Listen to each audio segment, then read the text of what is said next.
పడతారా? నెక్స్ట్ అల్లం వెల్లుల్లి వెల్లుల్లి దెబ్బలు.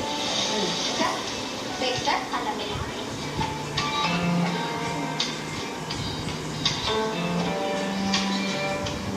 మీ అందరికీ ఒక విషయం చెప్పాలి, మనం వేసుకునే కలర్ని బట్టి కూడా మన మూడ్ రిఫ్లెక్ట్ అవుతుందంట. ఎస్, చాలాసార్లు నేను చెప్పాను, బట్ గుర్తులేని వాడికి మళ్ళీ ఒకసారి చెప్తాను. బికాస్ ఆ వేసుకునే కలర్ మన బాడీకి రిఫ్లెక్ట్ చేస్తుంది. అండ్ తోటకూర వచ్చేసి వాష్ చేసి కట్ చేసుకోండి.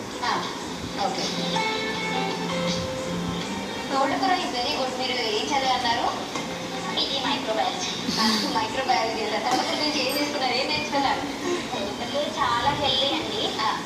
ఇందులో multi so many vitamins minerals చాలా ఉంటాయండి. మెయిన్లీ ఐరన్ ఉంటుంది ఇందులో. వీక్లీ ట్వైస్ యూజ్ చేయాలి మనం రెగ్యులర్గా. ఐరన్ మనకి మామూలుగా గోంగూరలో కూడా ఎక్కువగా గోంగూరలో కూడా చాలా. ఇంకా మెయిన్లీ అంటే గోంగూరలో ఉంటుంది, తోటకూరలో ఉంటుంది, లీఫీ వెజిటేబుల్స్ అన్నింటిలో ఉంటుంది. ఓకే, సో ఇది వేస్తూ ఉంటారా? మీరు పాట పాడతారు. స్ప్రౌట్స్ వేసుకున్నామండి. ఓకే, మీ మిక్స్డ్ స్ప్రౌట్స్ నానబెట్టి ఉంచారా? స్ప్రౌట్స్ నానబెట్టి 1 day ముందు నానబెట్టి. ఓకే, ఎంతసేపు నానబెట్టారు? మొలకలు నైట్ ఓవర్నైట్. ఓవర్నైట్ పెడితే ఇలా మొలకలు వస్తాయి కదా? మీ శ్రీవారు మనం అడుగుతున్నారు డాలీ పాడు అని. అడుగుతారు. అవునా? కానీ కూడా అప్పుడప్పుడు పాడతారా? పాడతారు. అరే వా, క్యా musical family boy, very interesting. So ఇవి ఆల్రెడీ ఉడకబెట్టేసి నానబెట్టి ఉన్నాయి కాబట్టి మనకి పెద్ద టైం కూడా పడుతుంది. అది పచ్చిమిరపకాయ మంచిది, ఉడకబెట్టినా కూడా మంచిది. నెక్స్ట్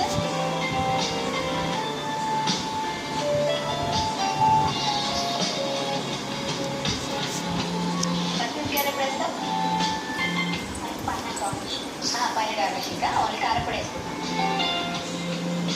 సో మీరు హాస్పిటల్లో వర్క్ చేశారని అన్నారు కదా, సో ఇంట్లో మనం హైజీనిక్గా ఉండడం ఎలా, ఏదైనా టిప్ ఇస్తారా మాకు? ఇంట్లో ఏమైనా జాగ్రత్తగా చూసుకోవడం ఎలాగా? హాస్పిటల్లో బోల్డ్ అని చూసేస్తుంటారు పేషెంట్స్ని, వాళ్ళని వెళ్ళి. సో మిమ్మల్ని మీరు ఎలా హైజీనిక్గా ఉంచుకునేవారు? In hospital we are wearing the protective equipments all. Mask, gloves, apron. ఇవన్నీ కంపల్సరీ. Compulsory. ఎందుకంటే హాస్పిటల్లో ఉన్నామంటే జర్మ్స్ అట్లా తిరుగుతుంటాయి. మైక్రో ఆర్గానిజమ్స్ ఎవ్రీవేర్ ఉంటాయండి. సో మనం చాలా జాగ్రత్తగా చూసే క్వశ్చన్స్ ఏమంటారు? మైక్రోస్కోప్. మైక్రోస్కోప్ అంటారా? ఓకే, చిన్నప్పుడు మేము అలా చూసేవాళ్ళం.